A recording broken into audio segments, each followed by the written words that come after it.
There's no home that's immune to mold growth, and while not all mold is dangerous, how can you tell for sure? That's what this video is all about. I'm going to show you the 7 key steps for safely and effectively dealing with mold growth whenever it appears at your place. Step number 1, assess the situation. Start by identifying the full extent of mold growth in the affected area at your place. Now, this could be easy or difficult depending on your situation. As a homeowner, you can deal with moldy areas less than the size of about a sheet of plywood or so. But larger patches or moldy areas that involve some kind of sewage backup are best left to the pros. Step number 2, eliminate the moisture source. Mold only grows in the presence of moisture. That's why you need to make the area permanently dry before you can expect permanent freedom from mold regrowth. Basements are especially susceptible to water vapor infiltration through masonry walls and floors, but ventilation is not always the answer.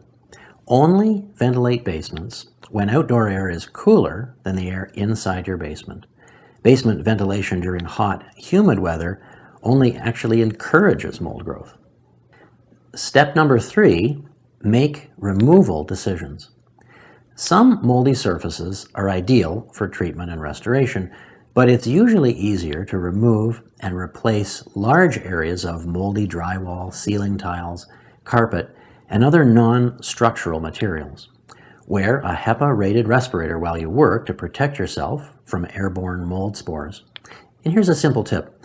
Even seemingly dry basements can allow enough moisture vapor to migrate up through the concrete to trigger mold growth on cardboard. So never store anything organic directly on a concrete basement floor, especially cardboard boxes. Step number 4, dry the area. Drying out chronically moldy locations is crucial for success, and air circulation, heat, and a dehumidifier are the 3 most powerful drying tools you've got.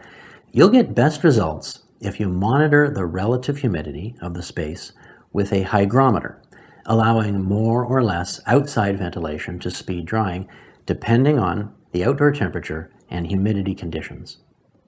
Step number 5, kill mold and discourage regrowth. This is where the common practice of using bleach to kill mold is actually a mistake. While the toxic nature of bleach does kill mold on hard, non-porous surfaces, it can't do a good job on surfaces that are even a little bit porous. That's because all molds send root-like structures called hyphae into porous surfaces to gather nutrients. Surface tension prevents traditional bleach and water solutions from penetrating deeply enough into wood or concrete to kill these roots. But this is one place where the new registered fungicide technologies are better than bleach for breaking the mold cycle. The most widely available non-toxic registered product that I've found so far is Concrobium Mold Control. It's a liquid that kills mold and mold spores by mechanical action, physically crushing all aspects of the mold organism as it dries. This mechanical action is how a non-toxic product like this can actually kill mold. It also discourages regrowth if the area occasionally becomes moist again. Step 6, eliminate mold stains. Even dead mold still looks ugly, and while traditional bleach can sometimes brighten moldy surfaces, bleach is also toxic, and it often discolors surrounding areas. The best option I've found so far for removing old mold staining is a product called Mold Stain Eraser. It's an oxygen-based product that comes as a powder. Mix it with warm water, let it sit for 10 minutes, then apply the solution onto discolored surfaces up to 45 minutes after mixing. In my tests, Mold Stain Eraser removes mold stains in many situations without changing the color of surrounding materials. The active ingredient eventually reverts back to oxygen and water, so nothing harmful is left behind. Step 7, prevent mold regrowth. Even fungicides that offer residual mold control aren't magic. Ultimately, you need to keep moisture levels down to eliminate an eventual mold relapse. And this means different things in different situations. Ensure sufficient ventilation to keep indoor relative humidity at or below 50%, especially during winter weather where it's especially cold outside. And constantly be on the lookout for roof leaks from ice dams, water coming into the basement, or chronically leaking pipes, especially in hidden places like behind washing machines or under the kitchen counter.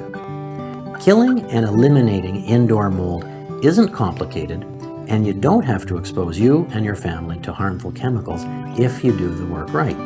First, dry things out, then kill the mold-producing organisms, remove any mold staining, and then keep things dry.